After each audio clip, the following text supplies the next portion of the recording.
Hi, it's Chris. In this video, we're going to show you how to remove and reinstall the lower spray arm on your Whirlpool dishwasher.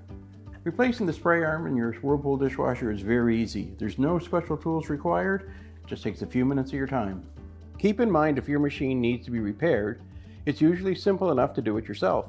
Visit PartSelect.com, enter your model number, and quickly find and order the part you need. The main reason you'd be looking at replacing the lower spray arm in your dishwasher is most often over time there'll be food particles that get pushed up inside that get past the filter, and they start to plug these little holes. And when that happens, you start losing performance. Either the spray arm doesn't turn as well or you're not getting good washability.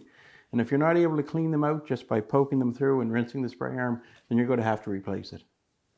So to remove and replace that lower spray arm, all we need to do is open our door, slide out our lower rack, get it out of our way, locate the collar at the base of the spray arm, and basically just rotate that collar counterclockwise to release it and lift our spray arm off. To install our new spray arm, we're just going to bring the spray arm into place, setting it down on the tower,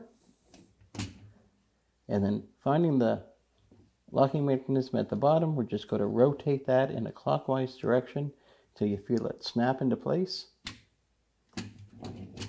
Your dishwasher spray arm is installed. We just slide our rack back in, close our door, and it's just that easy to replace the lower spray arm in your Whirlpool dishwasher.